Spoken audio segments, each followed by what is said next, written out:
Smart Sound.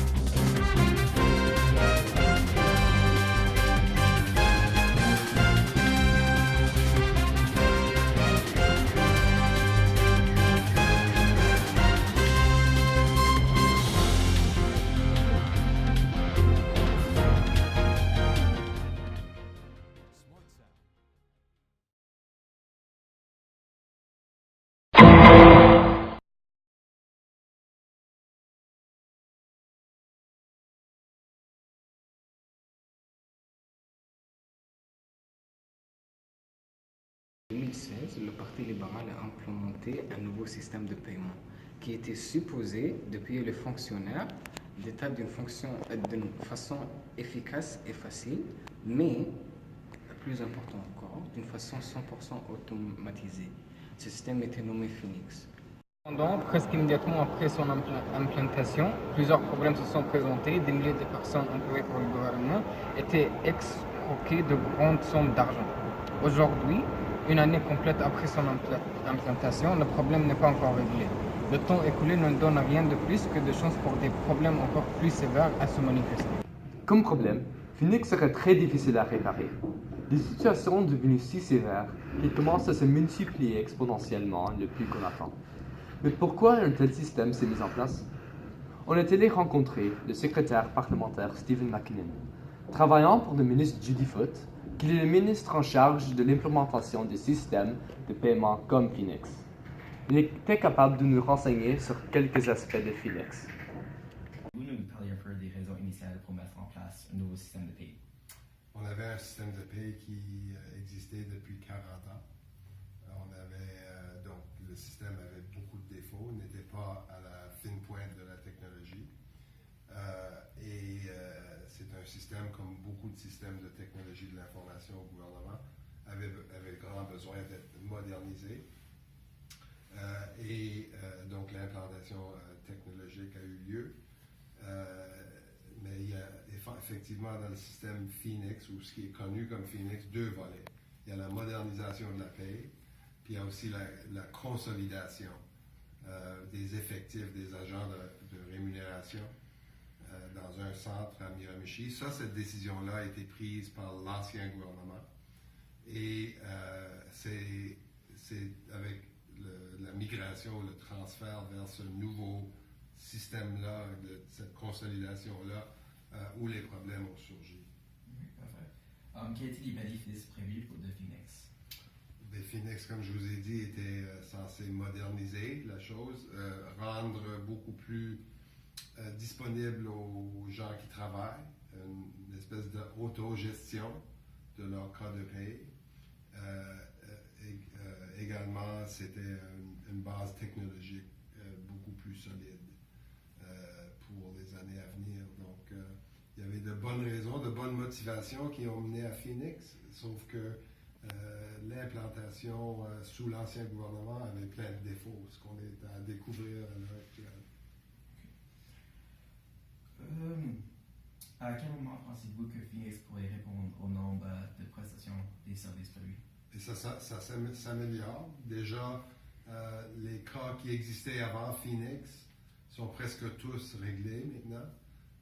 Il y a beaucoup de catégories de paie comme l'invalidité, comme les congés parentaux, bientôt les intérims qui seront effectivement réglés, c'est-à-dire rendus à l'état de stabilité où on répond en dedans de 20 jours aux demandes. Il y a d'autres catégories qui vont suivre et on va les régler une par une et j'espère que les gens vont voir une amélioration constante maintenant. Parfait. Et une fois que Phoenix a été intégré et entièrement mis en œuvre, quel changement positif pensez-vous qu'un système de paiement plus moderne apporterait aux fonctionnaires? Ils vont pouvoir gérer eux seuls beaucoup de volets de leur propre paie, surtout des employés qui sont payés à l'heure, qui ont du surtemps et ainsi de suite. Donc il y a une autogestion de cela. Il y a beaucoup de traitements qui vont être automatisés. Donc pas besoin d'intervention humaine afin de faire certaines transactions de paie. Et c'est une base base beaucoup plus stable au niveau de la technologie. Donc, on pourra compter dessus pendant des années à venir. Mais c'est immense, Phoenix. Hein? Le logiciel et le logiciel qui s'y rattache est responsable de centaines de milliers de personnes, de 80 000 règles de paye, de 26 syndicats. Donc, c'est un des systèmes les plus complexes du monde entier. Et je me donne la question. Qu'est-ce que vous recommandez que fassent les personnes affectées par Phoenix? Ben, on a mis en place beaucoup de mesures. D'ailleurs, j'arrive de faire une tournée. Il y a des centres d'appel, il y a des gens qui parlent en direct aux personnes qui éprouvent des problèmes. Il y a des centres qui répondent directement au ministère, qui éprouvent des problèmes eux-mêmes. Il y a des résolutions de problèmes. Au centre de paix à Miramichi, il y a 550 personnes qui travaillent jour et nuit sur justement l'implantation de ce système-là. Donc, on a tout mis, on a mis le paquet afin de résoudre les problèmes qui ont surgi. Et comme je vous dis, en dedans d'un certain nombre de mois, j'ose croire qu'on va voir des améliorations constantes et que les fonctionnaires vont voir des améliorations constantes. Merci. Est-ce que c'est quelques questions aussi? Pardon? As-tu quelques questions pour lui demander? Oui, Justin, je suis au courant qu'il y a quelques unions en ce moment qui ont fini de signer un nouveau contrat, Oui. un nouveau contrat qui supporterait genre environ plus qu'1 million de membres qui auront besoin de changement de paie. Pensez-vous que vous serez capable d'arranger ça avec Phoenix dans la date de 90 jours? D'ailleurs, le système Phoenix est fait pour justement accommoder de telles choses, mais c'est un défi de programmation.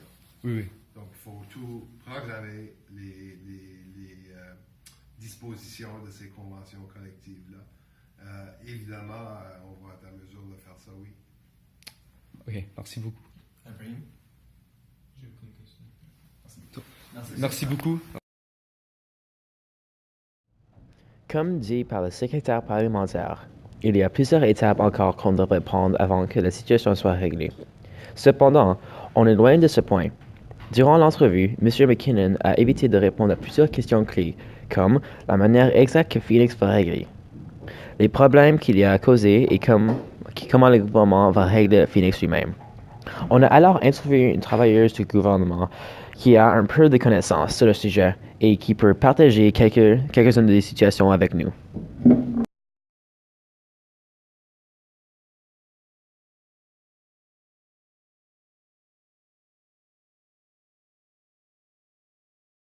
Connaissez-vous plusieurs personnes qui sont affectées par le système Phoenix?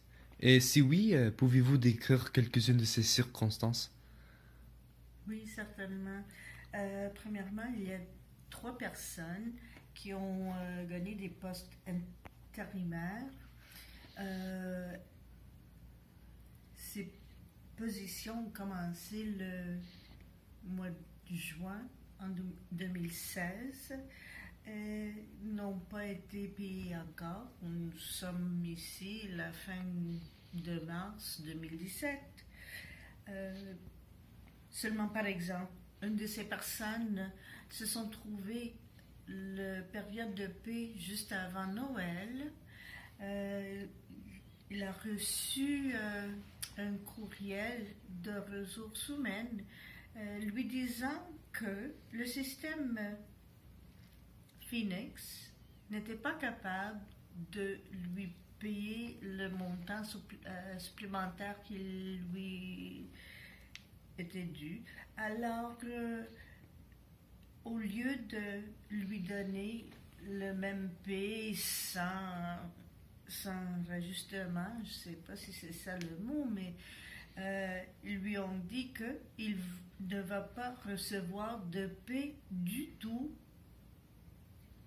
à cause du fait que le système Phoenix ne pouvait pas lui donner le montant supplémentaire pour son nouvel poste. En ce moment, que pensez-vous qu'est le défaut le plus apparent? dirais le fait que vraiment, on ne voit pas de vraie amélioration.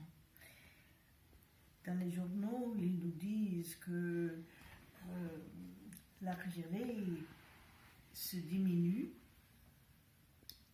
mais en réalité, on sait aussi que l'arrivée est comptée seulement jusqu'au mois de juin 2016. Tous les cas qui ont été ajoutés après cette date ne sont pas considérés dans le chiffre qu'ils nous donnent. Alors, on continue à avoir des cas, des problèmes.